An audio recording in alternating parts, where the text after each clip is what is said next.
Ndërkohë, kryetari i Partisë Demokratike Sali Berisha ka deklaruar se kryeministri Edi Rama në zgjedhjet e 11 maj do të jetë i pandehur në SBA dhe jo kandidat për kryeministër, dhe se do të ketë një sër procese gjyqësore dhe një ndër to është ajo e aferës ish agjendit të FBI-s Charles McGonigal.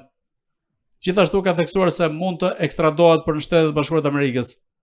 Nisur nga ekspertiza juaj, si mund të realizohet një procedurë e tillë e ekstradimit të Edi Ramës në Shtetet Bashkuara të Amerikës, po të kemi këtu dhe parasysh precedentin e Noriegës?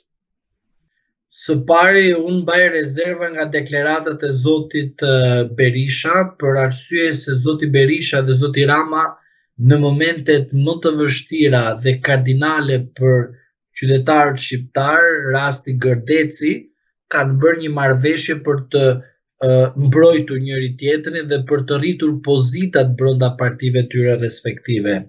Pra, fjalia ekstradim për mua hiqet dhe nuk hetohet fare në aspektin procedurial, a do ta marrin me makina dhe ta fusin brenda, edhe ta fusin në një avion të fshet, edhe ta çojnë si paketik ose paketim në Amerikë, për mua as më intereson fare, sepse po në datën 11 maj 2025 Partia Socialiste, Partia Demokratike janë parti të para, do të thotë që kanë edhe fuqinë ligjore që të heqin dhe ekstradimin, të bëjnë çdo ndryshim që mos të jetë e mundshme asnjë ekstradim për ata.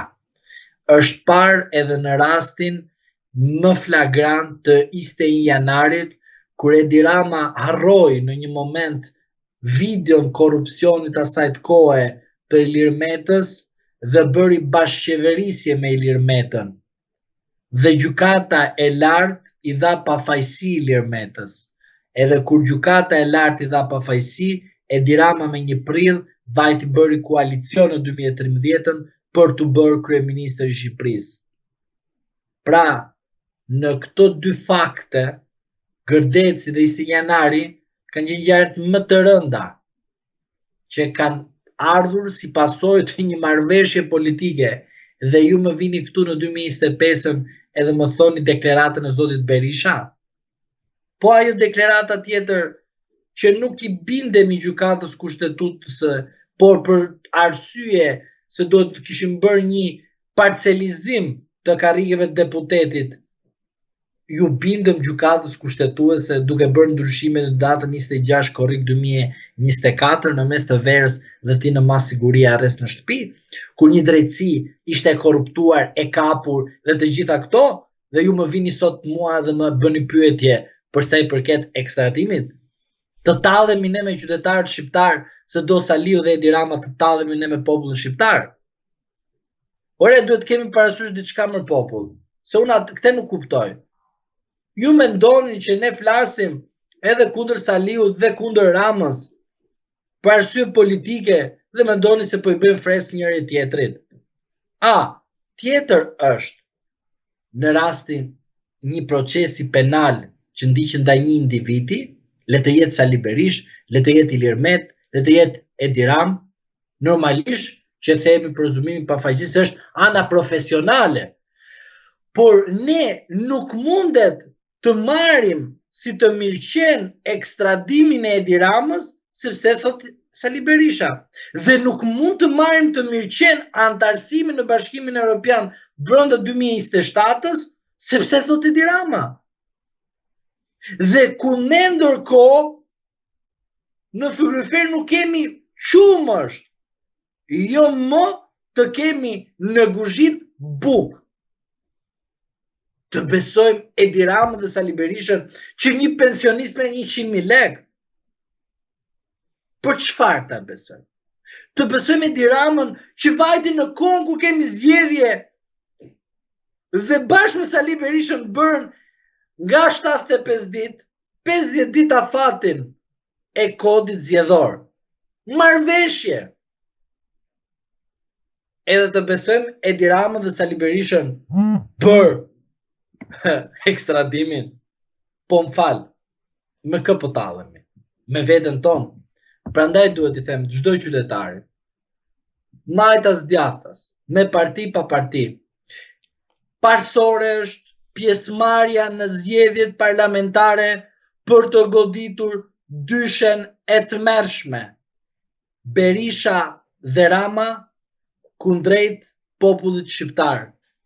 Militantët e PD-s dhe PS-s jam i bindur që nuk e duan ta dëgjojnë, sepse e dim shumë mirë, bukë e krip të kenë në shtëpinë e tyre, rëndësi ka partia, po kjo nuk na intereson. Ata të shkojnë në djallë, ata të shkojnë atje ku e meritojnë, ku i çon kryetari i partisë. Ne qytetar të shikojmë të drejtën, të vërtetën dhe të shikojmë Shqipërinë. Duam të jetojmë në Shqipëri?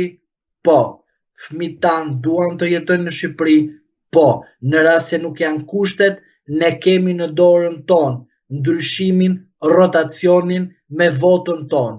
Mos ngjoni pralla që ju thonë që çdo gjë është e paravendosur, sepse po të ishte e paravendosur nuk do të bien te telefoni, as do të trokiste PS dhe PD-ja për votën.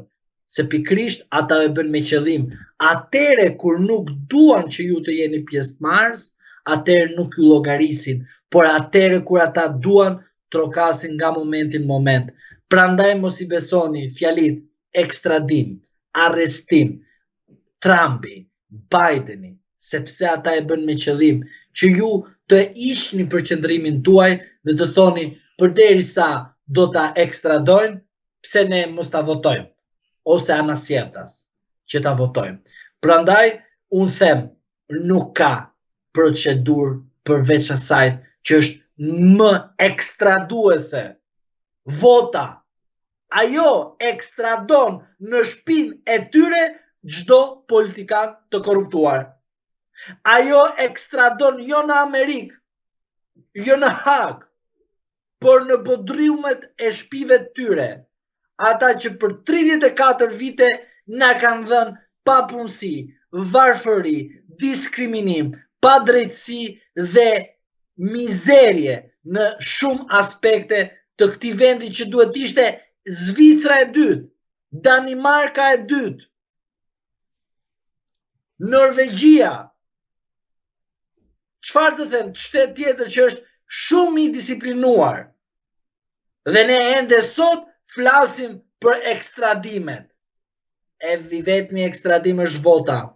Dhe them me përgjegjësi të plot. Dyshja PS-PD, dyshja Rama Berisha ekstradohet jo në Amerikë, por në çdo vend vetëm me votën e qytetarëve shqiptar. Zoti Zhlima, si e gjykoni koalicionin e ndërtuar nga kryetari i Partisë Demokratike Sali Berisha, të cilin e ka quajtur Shqipëria madhështore, duke kopjuar në një farë mënyrë edhe sloganin e Donald Trump përgjatë fushatës së presidencialeve në Shtetet e Bashkuara të Amerikës, dhe sa gjasa ka që ky koalicion të fitojë përballë Edi Ramës më 11 maj? Emri i koalicionit është një emër i cili për mendimin tim u dështe shumë të studiohet dhe patjetër të konsultohet. Emri duhet kishte kaluar në primare. Pra mund mos ishte ky emër, të ishin dhe emra të tjera dhe në fund fare antarësia ose koalicioni i gjerë të kishte vendosur.